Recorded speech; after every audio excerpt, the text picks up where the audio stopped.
Ecuador celebra la segunda vuelta de las elecciones presidenciales, un momento político muy importante que presenta retos debido a la pandemia en pleno rebrote. Vamos a conversar entonces con Gustavo Ortega en Quito para conocer cómo están preparando allí estos comicios. Gustavo, gracias por acompañarnos hoy en COVID-19, la Semana en América, y ante el repunte de los casos y también con las elecciones a la vuelta de la esquina, ¿qué medidas han tomado allí las autoridades para que los comicios se desarrollen normalmente? Bueno, Ecuador llega a la segunda vuelta electoral para elegir al 12º inquilino del Palacio de Gobierno desde la vuelta a la democracia en este país. En medio de restricciones sanitarias a causa de la pandemia, a pesar que concluye el estado de excepción este 9 de abril, no concluyen las medidas de protección sanitaria y restricciones para ejercer el voto este domingo. Es por ello que los ecuatorianos deberán cumplir con nuevas reglas en medio de la saturación hospitalaria, que algunos hospitales inclusive atienden al 145% con pacientes en el suelo. Los pacientes llegan con cuadros más extremos y requieren mayor tiempo de hospitalización. Y para estas votaciones, el Consejo Nacional Electoral impone nuevas reglas. La conformación de los centros electorales se realizará ampliando la distancia social y los votantes deberán ubicarse más lejos, a 2 metros de los miembros de mesa, para mostrar así su cédula.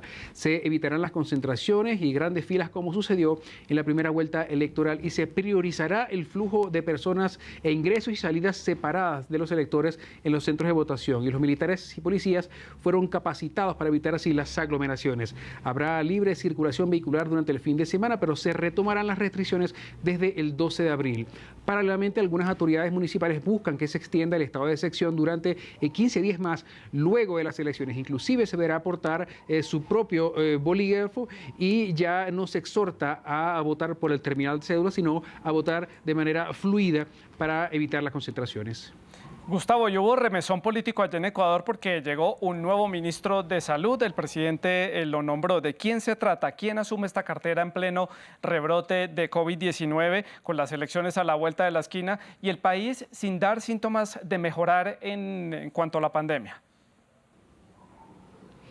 Bueno, a menos de 2 meses que concluye el gobierno del presidente Lenín Moreno, su administración concluye con los peores niveles de aceptación de un gobierno con más del 90% de rechazo en este país. La inestabilidad y la rotación de ministros ha sido una constante durante los 4 años de gobierno. Ante el fracaso y la inexistencia de un plan de vacunación en medio de la pandemia, solo en el caso de la salud durante esta semana ingresó el 6º ministro del ramo al gobierno de Lenín Moreno, de los cuales 5 anteriores renunciaron a su cargo a causa del mal manejo durante la aplicación de las vacunas y la pandemia. Los privilegios en la administración de las dosis, supuestas diferencias entre funcionarios, aglomeraciones de adultos mayores en las calles, listas VIP, vacunados Gold, destinados a los funcionarios de gobierno o amigos cercanos de estos, ha sido la constante en la aplicación de las vacunas en este país.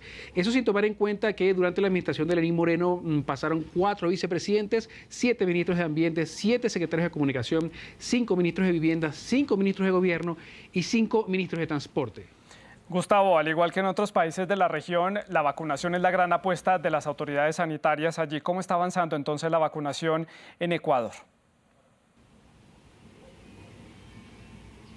Bueno, Ecuador se ubica entre los últimos 15 países de América Latina en la cantidad de dosis aplicadas por habitante. Hasta el pasado 6 de abril en el país andino se habían aplicado un poco más de 350.000 dosis, de las cuales el 68% corresponde a primeras dosis. Eso se traduce en 2 dosis por cada 100 personas y lo ubica en el puesto 36 de 49 países del continente americano, según datos de la Organización Panamericana de la Salud. Desde el 20 de enero de 2021 han llegado 780.000 vacunas y se han administrado el 46% según cifras oficiales inclusive, por lo cual se mantiene una velocidad de vacunación muy baja en el país y se hace casi inalcanzable tener una vacuna. Pero el gobierno no ha logrado crear un plan de vacunación efectivo ni un manejo de la pandemia adecuado, al que se agrega el incremento de los casos muy acelerado que genera una desconfianza en los ciudadanos.